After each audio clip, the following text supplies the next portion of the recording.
been poor for a few years, but obviously deteriorated in the last few months, and it's a sad day. I mean, I was unlucky. I mean, I'm not old enough to remember Ivan as a rider. He finished riding some years before I started watching Speedway, but I was fortunate enough to meet the great man twice. I met him at Perry Bar on the opening night, as did you, of course, yes. in 2007. I have a photograph taken with him. Found him very approachable, very affable, and I also met him at Cardiff. I think it must have been his last visit to the UK in 2010, and he was. I purchased a copy of his book, which I've got here, and he very kindly signed it for me. Which if I can find it, I'll show that to the camera a bit later on. But no, I mean, if there's one man, I think, like you say, if you're walking down the street and you ask anybody to name a speeder rider, there's chances are they'll probably say Ivan, Barry Briggs, or Peter Collins, all from that sort of similar era, if you like. Yeah. And yeah, it is very sad. It really is. You know, he was really epitomised a truly golden era for the sport. And I think he was the first one that brought in that sort of professionalism. I think he was all about that professionalism in everything that he did. The way he held himself, the way he promoted himself, the way he took care of himself on the track. In fact, actually, I've got a little story about that, and which is sort of what we would love everybody to do. Put your little stories up, your memories of Ivan Mauger. Let's make it a bit of a celebration tonight of his life. But my memory was the first time that I saw him ride, which was down at Perry Bar, at the One Stop, the old Perry Bar. And I can't remember who he was riding for, but there was a big crowd because Ivan Mauger was there, massive crowd. And of course, we all wanted to beat him. I mean, that was the thing. You wanted your riders to beat Ivan Mauger, you know. And he came to the tapes in one of his heats. I have a feeling it might have been against Andy Graham, but I'm not entirely sure on that. It doesn't really matter anyway for the story. And of course, in those days, as you'll have seen in lots of the YouTube videos, starting procedure was slightly different to it is now, because they just kept rolling forwards and backwards trying to gain an advantage, actually touching the tapes and and moving the tapes. And Ivan Mauger was doing this, and then he went a little bit too far and he broke the tapes. Well, as you can imagine, we all cheered because Ivan Mauger's going to be excluded, blah blah blah.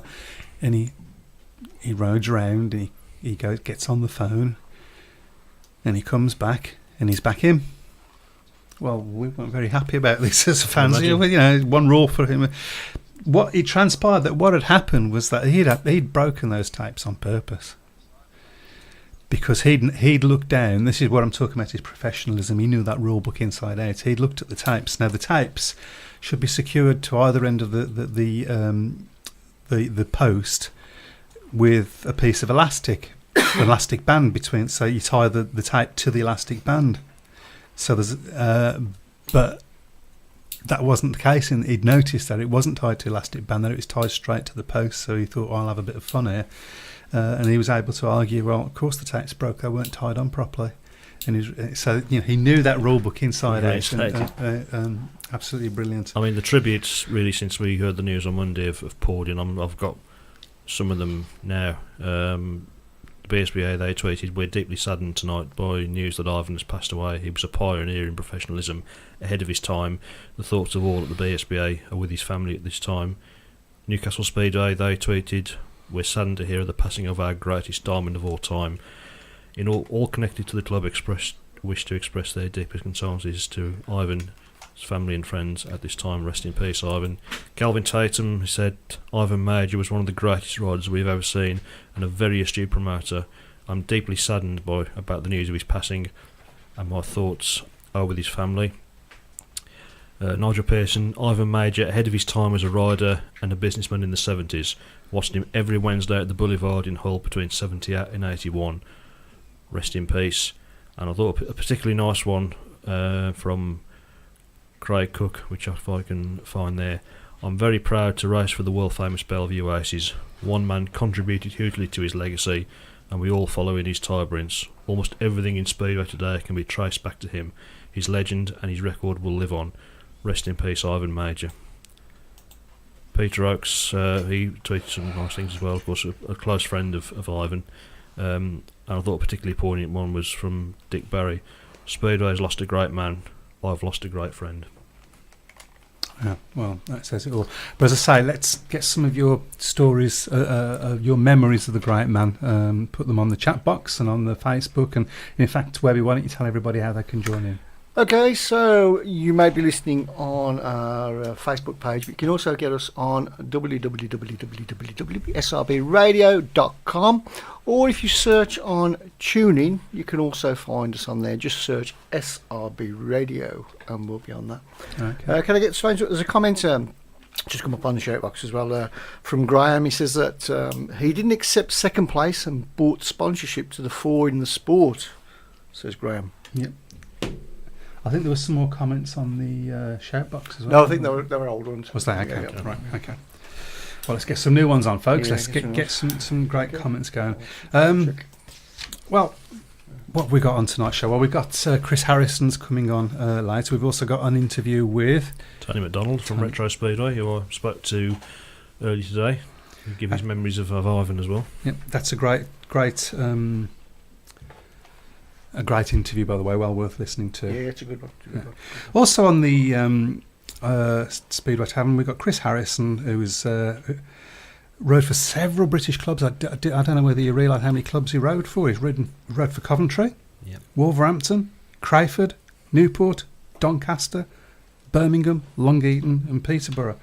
And managed as well. And managed at Both Birmingham, yeah. and Wolverhampton. Yeah. So I'm sure he'll have lots of interesting stories to tell. Well, since... Sorry, did you say Cradle here? I didn't say Cradley, no. Did you say Cradle? I said Crayford. Oh, I thought you said Cradle. I was ready with you. Switch your hearing aid on. Yeah. So we've had some Speedway since... it's been 2 weeks since we met, of course. I have to apologise for that. That was entirely my fault that we didn't meet last week. But basically, I lost my voice. So it wouldn't have made good radio, I don't think. Or maybe some people might say it would have made better radio. Probably, yeah. I'd go along with that, yeah. But since last week, we've had a few matches. I just thought we'd go through a few of them. So in the Premiership on Thursday, April the 12th, we had Swindon versus Leicester, which was abandoned after one heat with some controversy. We send our best wishes, of course, to Martin Vashlik. Sounds like a pretty nasty injury for Martin. Absolutely. In the Travel Plus National League on that same day, it was Isle of Wight 48 and Bellevue 42. That's quite a good win for the Isle of Wight, I would suggest.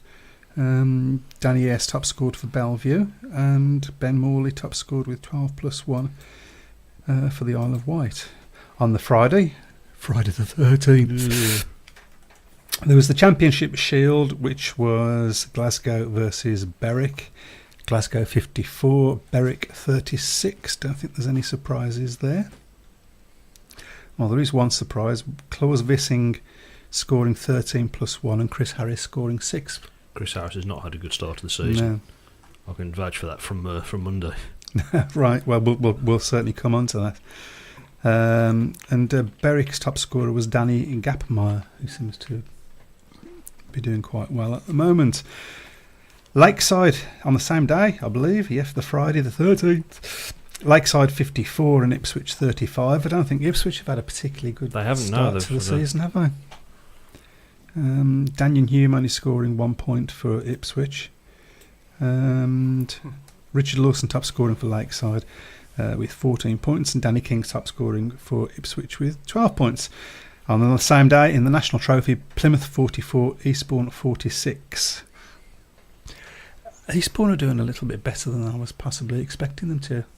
I did tip Eastbourne to win the league, didn't I, at the start of the season? So yeah, well, but I know you've gone for Mildenhall, haven't you? But yeah. But yeah, I'm just thinking in terms of away performances, they seem to be doing quite. Yeah, that's a good win at Plymouth. Adam Roynan top scored for Plymouth with 14 points. And not going to be an easy place to go, I don't think, Plymouth. So. No. Although it's probably more of an Eastbourne type track, I suppose. Maybe, Saturday, April 14th, Championship Shield, Berwick 47, Glasgow 43. A good away win for Glasgow with Chris Harris top scoring, just to prove me wrong. Yep. So there we go. Kevin Doolan top scoring for Berwick. Workington 47, Edinburgh 43. That's not a bad win for Workington. That's Edinburgh quite a good side this week. This is the one on the same day. National League, Eastbourne 60, Buxton 30. I don't think that was a huge surprise, to be honest. It was a huge scoreline. Huge scoreline, yeah. On the Sunday, we had Peterborough versus Redcar, Peterborough 51 and Redcar 39. Paul Stark top scored for Peterborough. Tobias Bush top scored for Redcar. Championship Shield on the same day, Newcastle 46, Scunthorpe 44. That was a close match. That must have been a good match to watch. And Newcastle won, but their top scorer only got 8 points. So team effort then. Josh Shorty scored 13 for Scunthorpe. And then Coventry 51, Eastbourne 39. Have we heard what the crowds have been like at Coventry? Well, the first crowd was pretty good. It was about 400, they reckon, for the first meeting. I spoke to somebody who went on Sunday, and he reckoned there were less than 100. There weren't many Eastbourne fans come, and so that's you know I mean I said a couple of weeks ago I didn't know the crucial one was going to be the second meeting, but if that's I don't know whether that's definitely the case, but that was just a rough estimate that he made. And of course on Wednesday it was the British Under-21 final. Jack Thomas semi-final, I beg your pardon. Thank you very much. Freudian slip. Yeah. Jack Thomas won, Nathan Greaves second, and Jack Smith came third. I thought Leon Flint was a bit unlucky. He was very close, wasn't he? Yeah, so, if he hadn't had that puncher. I know, but it was a very good meeting, to be fair. We saw some pretty good racing. I mean, we effectively decided in Heat 13 with Jack Thomas's last round, Nathan Greaves. It was interesting, actually, because we had a situation whereby if Andy Smith had won his last race... Jack and him as well. Yeah. I do that every time, don't I? If Jack Smith had won his last race, we could have had a situation where... Because I said it would be worked out on countback. Yeah. But you would have had a situation where Jack Thomas had beaten Nathan Greaves, where Nathan Greaves had beaten Jack Smith, and Jack Smith had beaten Jack Thomas. Mm-hmm. How'd you sort that out on countback? Because they've all beat each other. That's it. So that was a shame that didn't happen, really. Poole 38, Swindon 52. Swindon looking good, aren't they? Just had a good start to the season. And Somerset 47, Leicester 43. Somerset haven't started particularly well, have they? No, they haven't. And Jason Doyle top scored with 9 points. That's You'd it. possibly expect a bit more, wouldn't you? Well, although he's coming back from quite a bad knock, so maybe excuse me a little bit for that. Yeah, this is true. I mean, they was worried that he wouldn't race, did they? Right. So I understand Wolverhampton's had a match at last.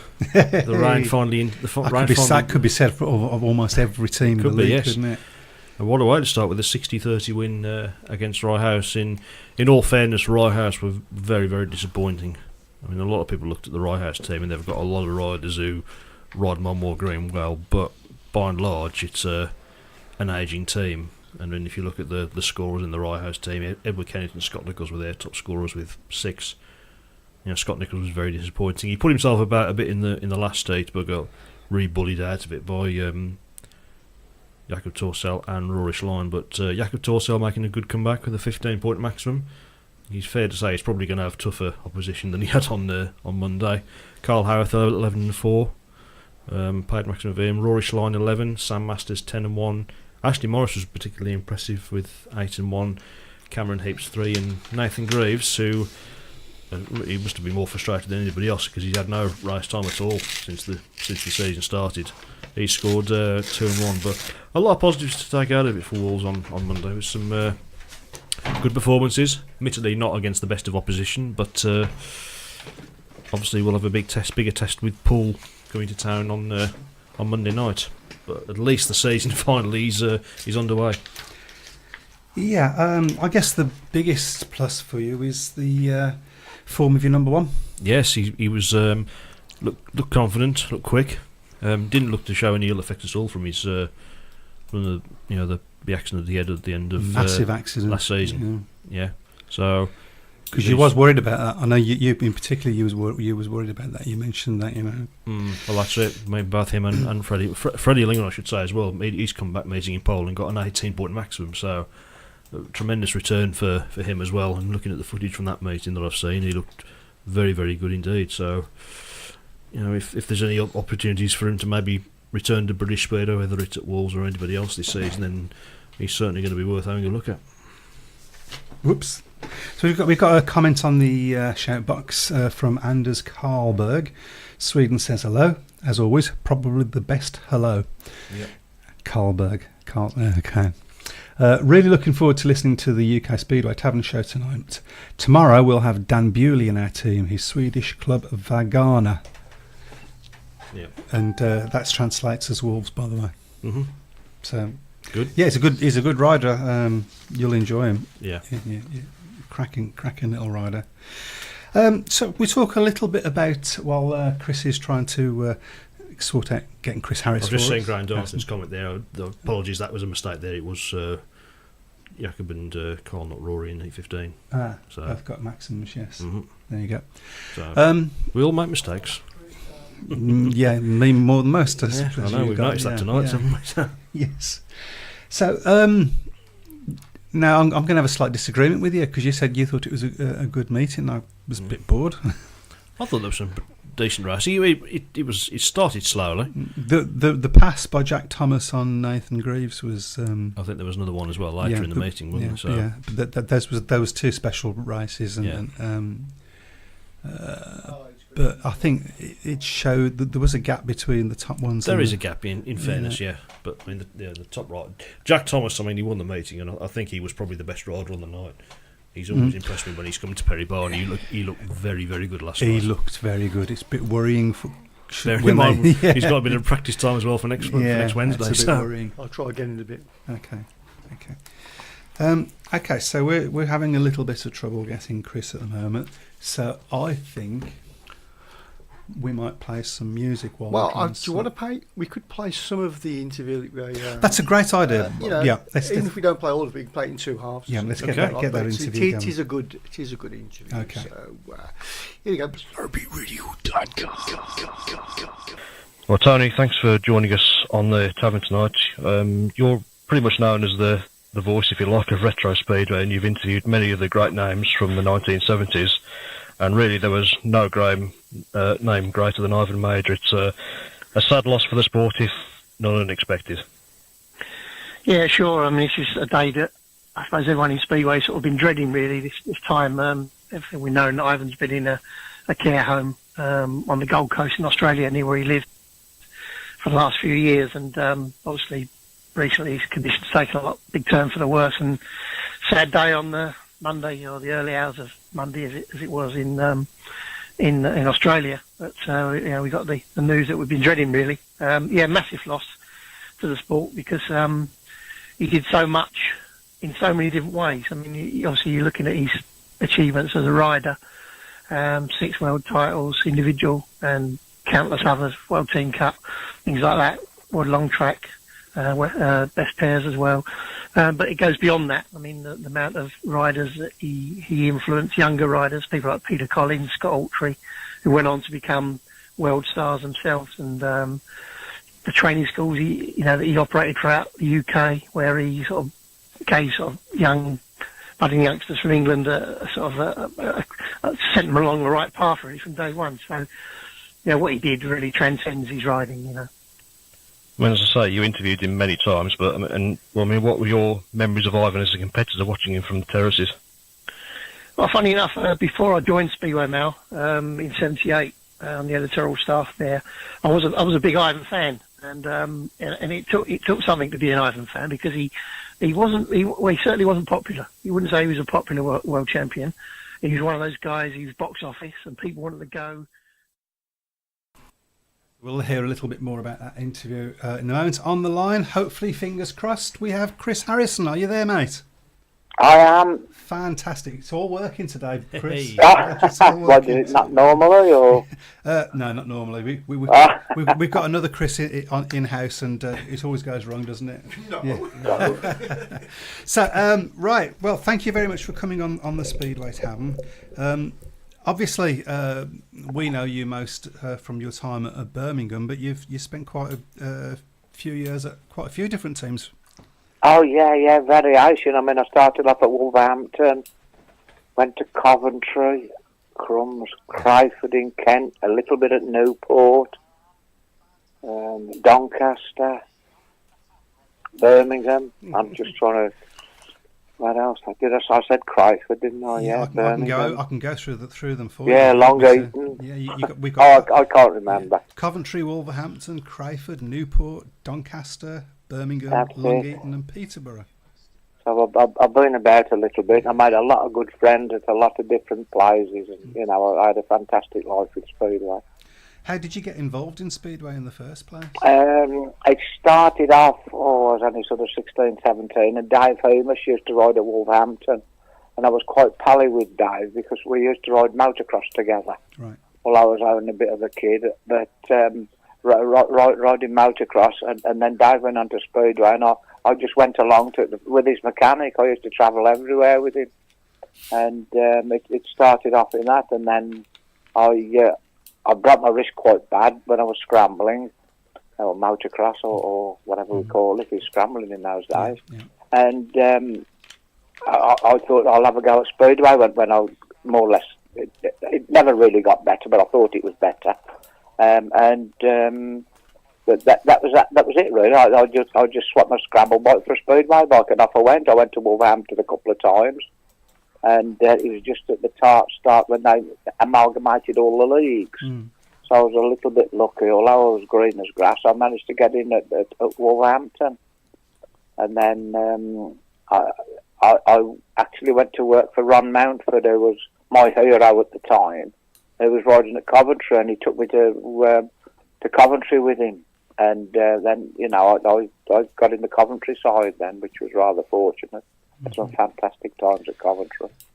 And of course, you was riding. I mean, we've just been talking about the sad loss to Speedway. That's just Ivan Mauger. Yeah, and obviously you was riding at the same time as Ivan was.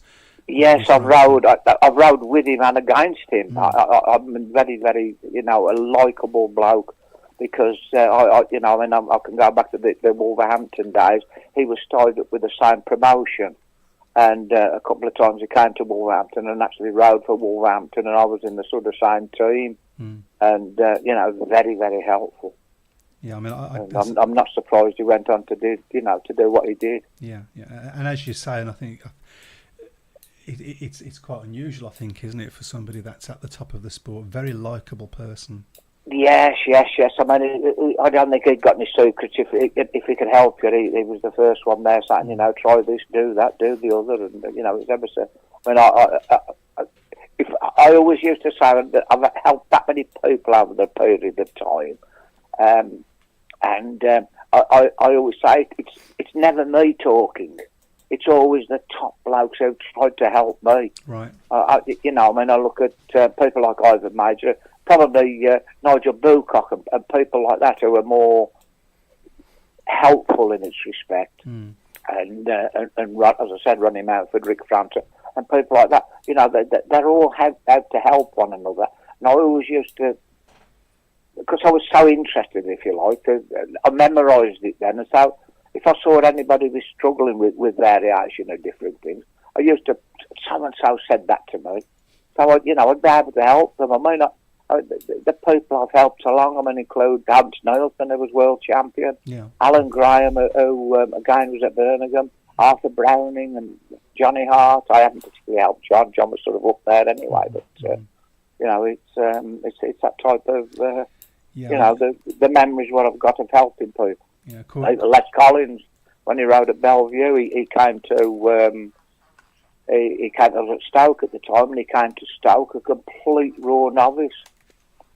And I says, in a month's time, you'll be number one. He said, don't be silly.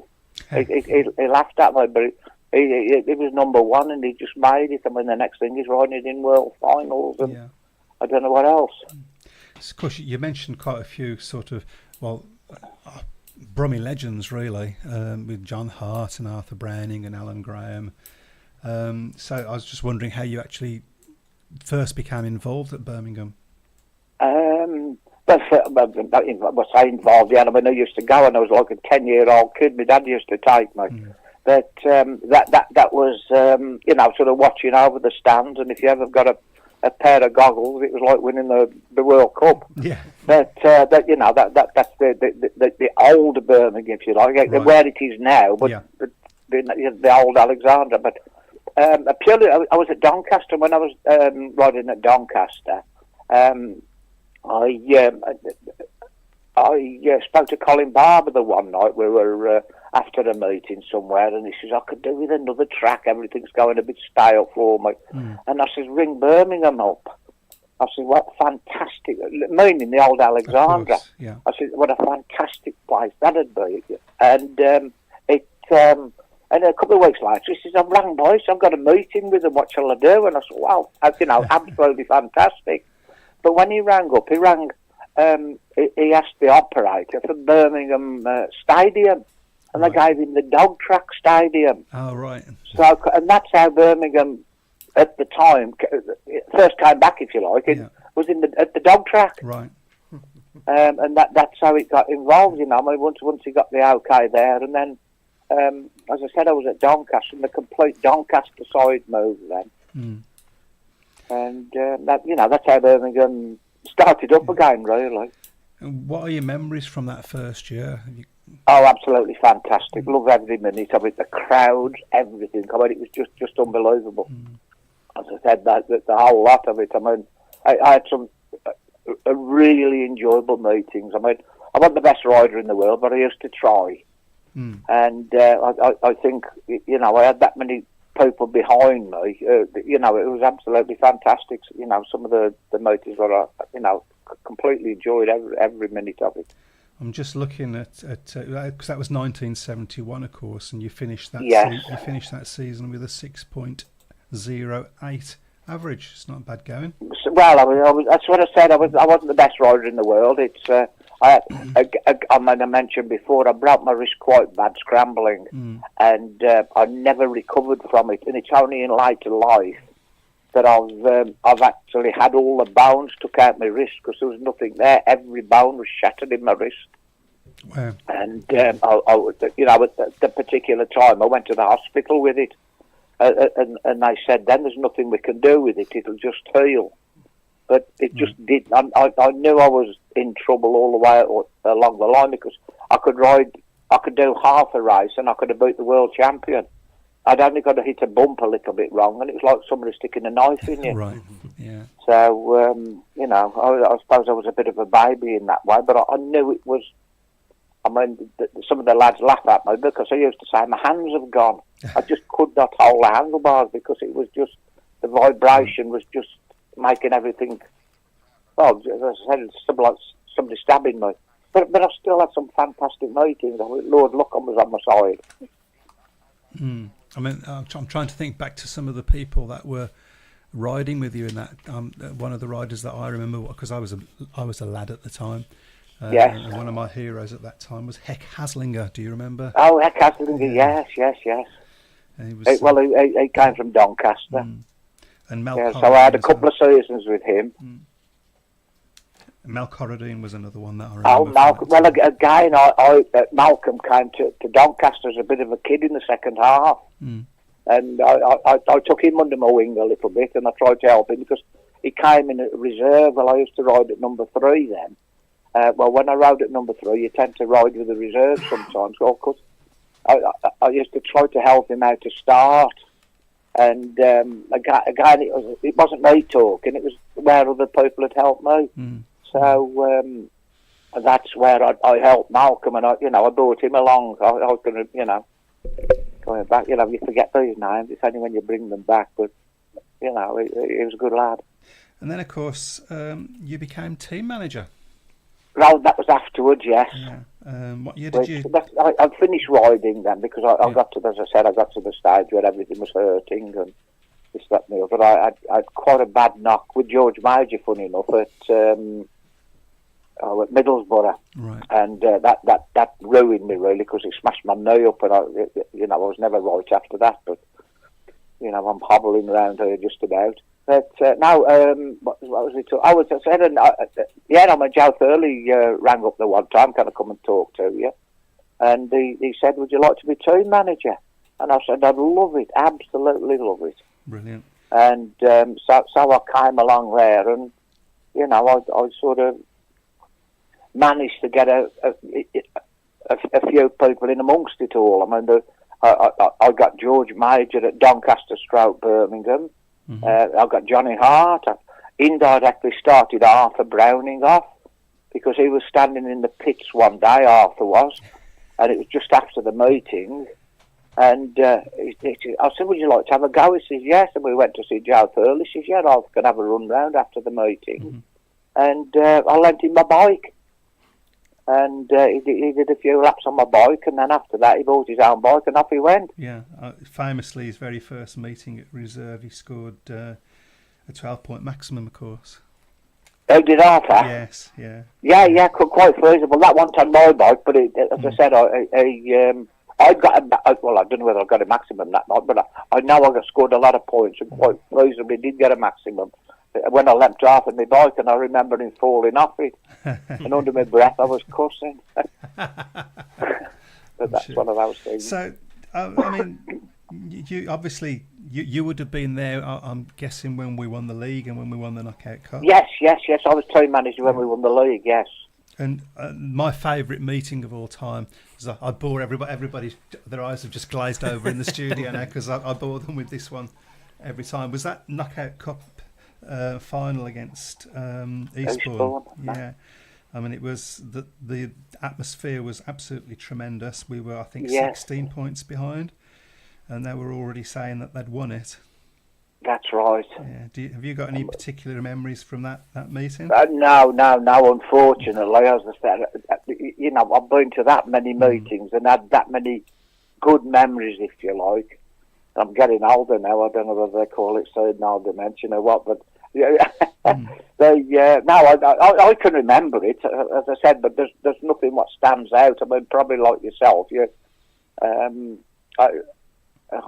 it's just difficult for me to remember every meeting, if you know what I mean. Even though that was so special at that meeting. Well, there were a few characters around in that team at the time. Have you got any memories of who was perhaps difficult to team manage, or who was good to team manage? All of them. I couldn't thought. I mean, we got Phil Hearn, who was just so happy-go-lucky, easy-going. As I said, we got Johnny Hart, who was Mr. Consistent again, scoring. Georgie Major scoring loads of points all the while. Was Carl? I mean, Alan Graham was in amongst it. Keith Anderson was in amongst it. Yeah. Again, I remember helping Keith quite a lot. And Alan, as I said, I helped him loads. I can't even remember the rest of the side, but as I said, it was a brilliant side at the time. Yeah. Because I think we won a lot of meetings away. But I mean, every meeting tonight, I wanted to win. It didn't matter if we were home and away losing. I mean, we never gave up. But as a team manager, I never gave up because, as I said, we were always trying and getting different people. I mean, I think one of Alan Graham's first meetings, we took him up to Eddie. It was somewhere. It could have been Glasgow. It was one of those Scotch meetings. And again, I know Alan Graham from the scrambling side of it. And when we got up there, it was really muddy. And it could have been Workington, when I say it. I know it was up sort of north way. And of course, we put out tries to get Alan Graham in at the deep end. He fell off in his first race. I remember, and he got back on and still come second. Yeah. Because he wasn't afraid of the mud and everybody else was sort of frightened of it. Yeah. Well, that's from his scrambling days, of course. That he wouldn't be scared of. Well, that's all we ever rode in. That's all I seem to remember riding in anyway. Yeah. So, what's your involvement with Speedway now, Chris? With Speedway, nothing. I just go. I mean, I was at Birmingham last night. I like to go to Wolverhampton now and again. So I just tend to keep in with it all. I suppose realistically I'm too tied up with motocross at the moment because I'm a director of the AMCA, which is a big motocross organisation, and I enjoy doing that side. So I'm still on the motocross side, but unfortunately not on the speedway side. So I can only just go and watch with that. Chris, obviously after your time at Birmingham, of course, you did return again to Wolverhampton as a team manager in the latter part of the 70s. I don't think you were back in the team management job at Wolves for long, but what are your memories from your management spell at Monmouth Green? Yes. Again, I love that. That was, that was really in the big time at the time. And again, talking about different riders, I remember the season before I was team manager, they asked me to go to a meeting and take Hans Nielsen, and because he couldn't drive then, he was only a bit of a kid, and I tried to give him confidence. When I took him there, I finished up. I can't remember what happened, but I finished up team manager at Wolverhampton just as a one-off like the season before, and I said to Hans Nielsen, he couldn't gate. And I showed him how to gate, and we was talking about it nearly all the way in the car. And I think he went, well, he did. I said, I knew I was going to be team manager next year because I was asked, previously.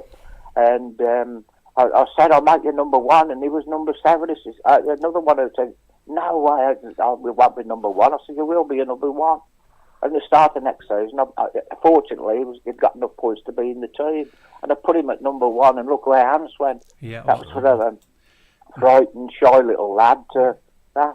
Hans Nielsen, I remember going into the bar after, and he had a pint of lager, and I said to him, I said, put that down. I said, because if you ever want to make it to the top, that's the way not to. I said, don't do as I did. I said, do as I say.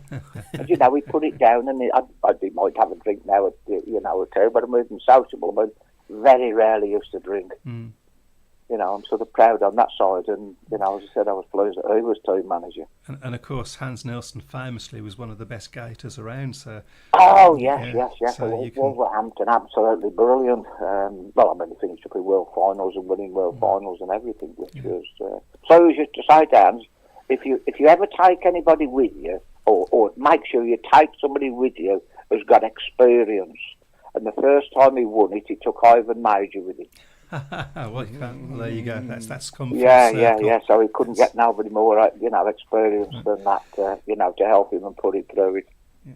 Well, Chris. Now Wolverhampton again. That was in the Premier League, and that was really, really, top class stuff. And I enjoyed that. I met some of the riders up there. I met Jimmy McMillan, Dave Morton. People like that about, yeah. Well, Chris, thank you so much for coming on the show tonight. Unfortunately, we're running out of time. We've got that's all right. I suppose I'm a boring old git, really. You can come and bore us anytime, mate. You can come and bore us okay, no problems. Well, if you need any more stories or anything like that, no doubt I'll find some. Always need that. Always. Thanks very much. Okay, thank you for calling anyway. Thank you. You take care. Cheers. Bye. Bye. There we go. Okay.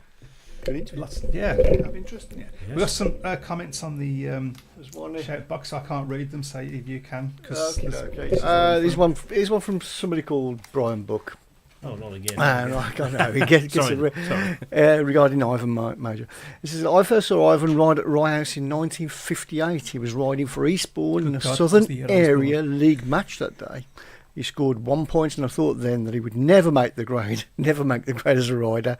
He went on, of course, to prove me totally wrong, as have many other riders since. So I retired as a tipster. Good one there. At an early age, Ivan was a great servant to Speedway and did much to enhance the sport's reputation with the media. And his passing is a very sad occasion. So, I said at the beginning of this show, is it really a show? 45 minutes ago now, I can't believe it's gone that quick. That I couldn't think of a better tribute to Ivan Mauger than the fact that you walked down the street, he's the person that most people would remember. Yeah. But I can actually think of another fitting tribute that I think I would love. I might even start a campaign right now. I think that's the Premiership trophy should be named the Ivan Mauger Trophy. Be a nice touch. I think that would be a brilliant idea. So, come on, guys, let's get. I'm going to start a petition or something. I think let's see if we can make that happen. That'd be, because he was a great servant to British Speedway. That's the thing, and I think that would be a great idea. So, I think to a lot of people outside of Speedway, you probably missed the Speedway. Well, like you said, it's Peter Collins, it's Barry Briggs, Barry Briggs, and Ivan Mauger. So. Right. Okay. Have we got any matches on tonight, folks? We have got a few matches. Yeah, should we listen to some more of the? Let's listen to. I'll tell you what. We were going to do so much tonight, right? And also, we were going to have a shares competition from last week, but we're not going to have time to that. So what we're going to do is amalgamate two shares. Two shares. Okay. This week, and then put it in next week for maybe do a couple of draws. Okay, here we go.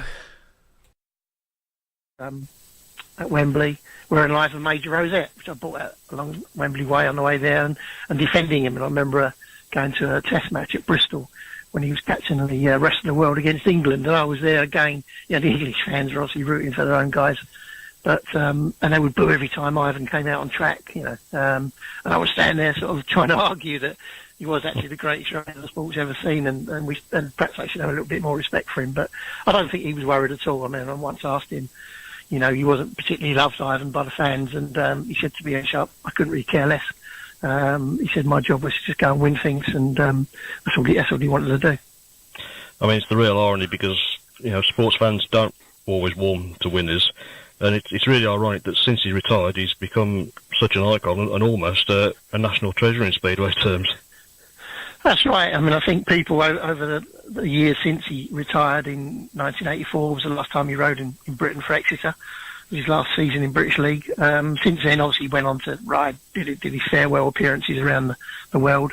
And so people did still see him ride occasionally in Australia and New Zealand. But I think once he retired, I think people his stature just grew for all those of us were lucky enough to see him, because I think we then really appreciated how much and what it took to win those 6 world titles at a time when there were a lot of superstars around. I mean, I wouldn't want to dilute what Tony Ricardson achieved. I mean, he also, as you know, won 6 world titles. I wouldn't want to, because he did it in a different era. But I would always argue that Ivan's achievement was greater because, he had to do it when there's the likes of Barry Briggs around and all the wave of English superstars: Peter Collins, John Louis, Malcolm Simmons, Ray Wilson, and then you had the Danes coming up, Hans Nielsen, and people like that, and the likes of Bruce Pennell, Michael Lee.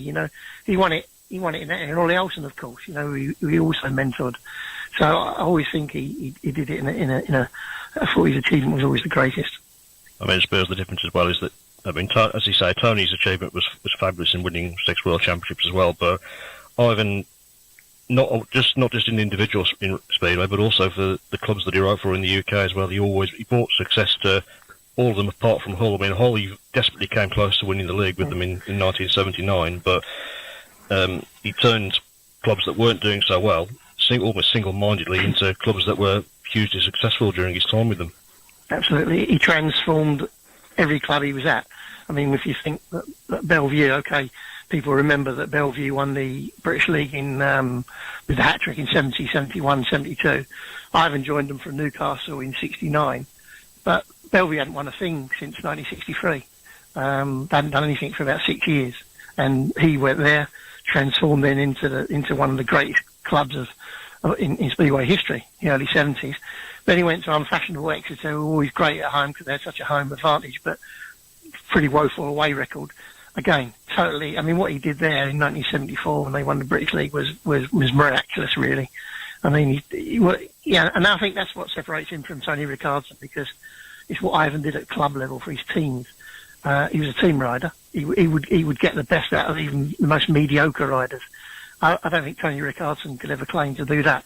He was a great individual, Tony, but Ivan, he would conjure 5-1s from nowhere when Exeter really needed them. And as you say, did the same at Hull, and we didn't quite achieve it in 79. Obviously, they were picked by Coventry in that fantastic finale at Brandon, where there's 20-odd thousand there to see it. And he was absolutely gutted that Hull didn't win that night and just lost out in the league to Coventry. I mean, he was choked because he knew that Hull were good enough, and they just fell short. And he looked it back over the course of that season and pinpointed where they went wrong. You know, the riders didn't turn up for certain meetings. They were ill prepared, and it was thrown away. Not at Coventry. They didn't lose it at Coventry. They lost it earlier in the season, and he knew that. And he had it in his contract that when he went to these clubs from Bellevue onwards, that he had the right really to change things around. He would have a say in the riding order, who would be partnered with. He wouldn't always ride at number 1. He would ride at number 2 or number 4 if it was advantageous on the night to his team, especially in away matches. And he had a good team manager in Peter Oakes alongside him, who he was his business manager. And he brought Peter in, and between them, you had 2 astute brains, and that did Exeter proud. Yeah, I mean, that's what I mean. He just did so much more than purely go out and win races. You know, he got some pretty ordinary riders a lot of points. I mean, what he gave to Speedway as well, mentoring other riders. I mean, you mentioned Ollie Olsen. Kenny Carter, of course, he worked with very, very briefly in the early 80s when he was sort of winding his career down. And, of course, he really helped Hans Nielsen overcome the mental hole that Eric Gunnarsson had over him in the mid-80s. Yeah, he did. I mean, Hans would always acknowledge what Ivan did there. It wasn't so much, I mean, by then, by the time 86 came along and Hans won his first world title, the thing was, what Ivan gave him was a psychological strength that he'd lacked in previous years. I mean, he could have won it in 84 and 85, but or else he lost out to Erik Gunnarsson, his great Danish rival. But as soon as Ivan came on board in 86, just having him in the pits in Katowice, opposite Ollie and Eric on the other side, was just suddenly Hans grew 6 inches taller. He did the same with Kenny at Wembley, really. I mean, Kenny Carter was unlucky at Wembley. He could have given Bruce a lot closer run for his money if he hadn't broken down in one race. Again, he made Kenny focus and calm down a bit, really, I suppose, and on the big occasions. But Ivan was very disappointed in 82 that Kenny didn't do it in Los Angeles, and he blames the fact that he was too loyal to the English Dunlop tyre and should have stayed on the American Carlisles. He wouldn't listen to him, and rather was sort of bullied into it by his father, really, into sticking by the English equipment. And Ivan, I think he felt a bit exasperated after that, and that was the end of their partnership.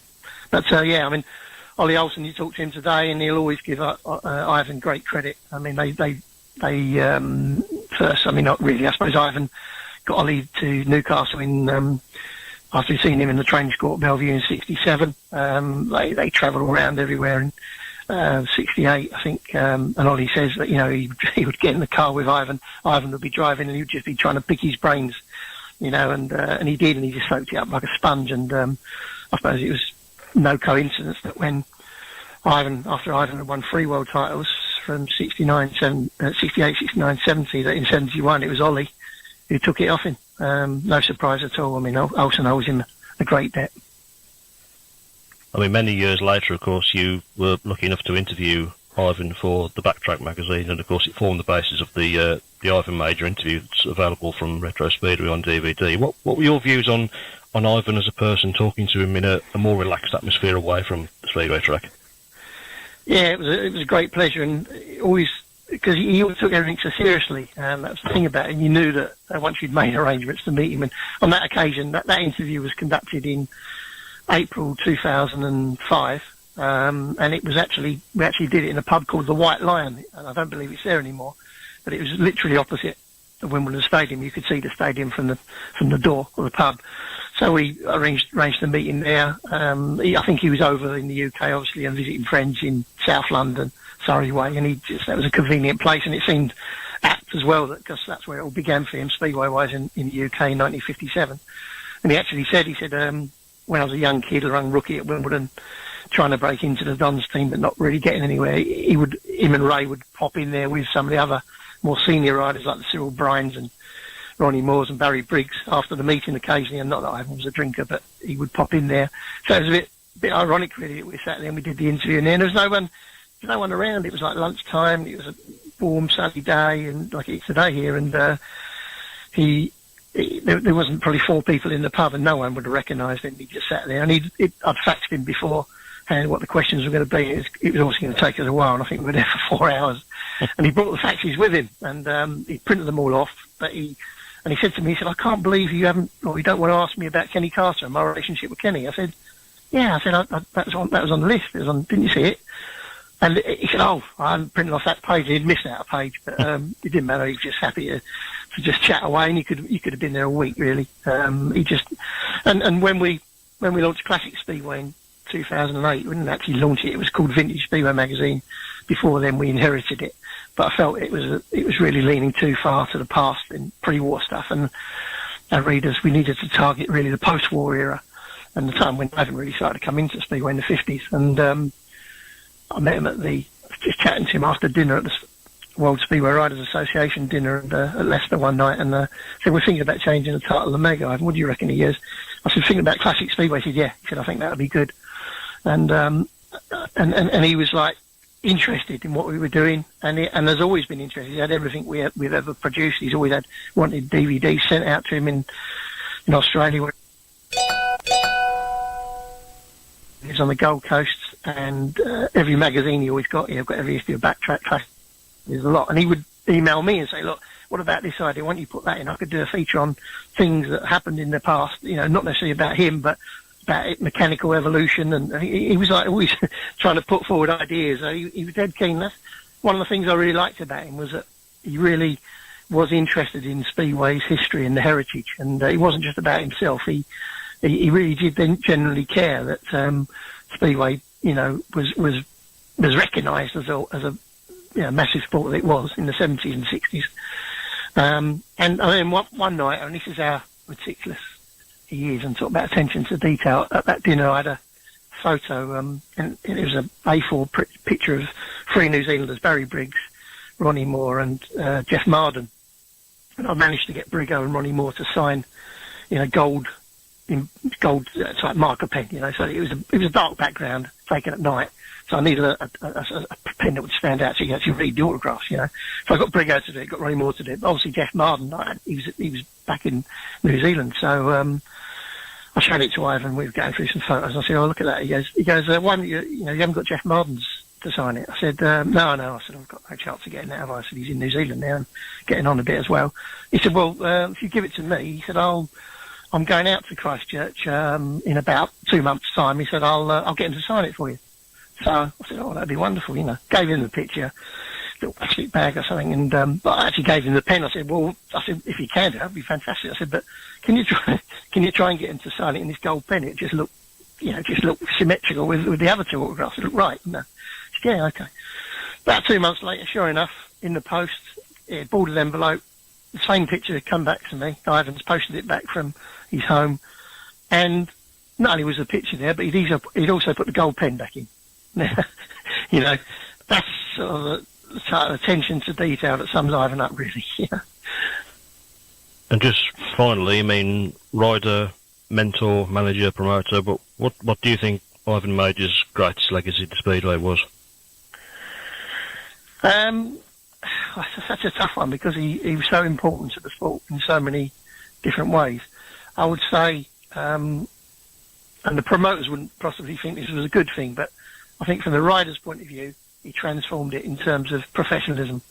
Not in just the way he looked, that he brought sort of coloured leathers into it more. Him and Briggo did the old stars in their leathers and the bikes, and they all the glitter guards, and they started all that. Well, Ivan started that, really, and he certainly brought a brand of professionalism and preparation. And obviously, he made the most of his status, and he would ask for appearance money for big meetings, and other riders were slow to cotton on to that. But he did eventually, and I don't think the promoters really appreciated Ivan for that. He was the first to get sponsors involved, really. He had a Duckham's race jacket, didn't he? He was the only one to have a personalised sponsored race jacket that he would wear in the second half of meetings, and the BSPA tried to stop that, but obviously he won through and got his way. But I think making Speedway, taking it to a new professional level, and for what he achieved on the track in a golden era when there were so many other superstars, not quite to his level, but so many superstars around him who had to beat. I think that's his best legacy, really. Well, I really appreciate the giving the time to speak to us, Tony, and hopefully we'll speak to you again very soon. But of course, all our thoughts with Ivan's family and friends at this sad time. Thanks very much, Matt. Been a pleasure. Thank you. SRBRadio.com. groups. Do we go through the matches that are going on tonight? Yes, we've got about 2 minutes to get through about 15 minutes of stuff, so we'll do the best that we can. Well, the ladies score at Sheffield in a bit of a local derby. Sheffield 30, Scunthorpe 30. Wow. That one's a pretty close tie there. Scunthorpe doing well in that one tonight. Not quite so close in the North East derby. It's Redcar 46, Newcastle 26. So Redcar looking on course for a good win there. And we have a last heat decider at the Isle of Wight in the National League. It's currently Isle of Wight 40, Plymouth 44. So Isle of Wight needing a 5-1 for a draw in the last race. All right, some exciting meetings going on around the place. We'll have a look at the meetings we've got coming up between our respective teams even, and we'll do a little bit of a. Go on then. So Poole versus Wolverhampton. It's at home, so. It's Wolverhampton versus Poole. It's a mum, yeah. Okay. I don't think it'll be a 60-30 like it was against Rye House, but I'm going to go for a 6-point home win. I think you'll probably do better. I'm going to go for a 10-point home win. Well, So I'll be very pleased if you're right. Yeah, I'm sure you will. But I was going to say 6, but I can't say the same as you. There's no competition, can't there? So we've got Stoke versus Brum on Saturday. I shall be there, hopefully. I'll say a 6-point win to Birmingham. I'll say a 4-point win to Birmingham. I think that was a disappointment losing there last year, wasn't it? So yeah, it was. Yeah. So, but and if we'd won there, we'd have got into the playoffs. Yeah. Yeah. But I'll go Birmingham by 4. And then, of course, big meeting in the sense of the two teams, even if it's only the Easter Trophy. About 4 weeks later. The grudge match. Yeah. The grudge match that is the Easter Trophy. Yeah. Birmingham versus Kent. Of course, Jack Thomas. That's going to be a tasty meeting. That's going to be a big test of Birmingham's credentials, isn't it? Yeah. Because Coventry really wasn't, to be honest. No, weeks ago. Absolutely wasn't. I'll say 2-point win. I'm going to sit on the fence and go for a draw, 45 all. Okay. Has the second leg been arranged as well? I tell you, I can't offhand. I can't tell you what it is. And of course, on the same night, Rye House against Wolverhampton. I think Rye House might be a different kettle of fish at time, but I'll go for a 4-point home win. Okay, I'll go for a 2-point Wolves win. I'll be happy if that one's right. I tell you that's. But I think as I say, Rye House were poor on Monday. I think there'll be a better opposition at home. I think they'll want to really make it up to the supporters because they were awful on Monday. To be honest. Well, I think that's true. So anyway, we'll have a look at and see how we did. See who won that competition. We'll also be doing, as Chris mentioned earlier, we'll carry on over the likes and shares. So if you can keep doing that, we'll put you all in a hat next week, and you will win a t-shirt. Special t-shirt. Special t-shirt. Making of it, yeah. Fantastic. Limited edition. So limited, there isn't one. There isn't one yet. No. Yeah, there you go. Fantastic. Thank you very much to Chris. Thank you very much to, I forgot his name. McDonald. Thank you very much. Thank you, gentlemen. See you all next week. And please, no injuries. Good night. Good night.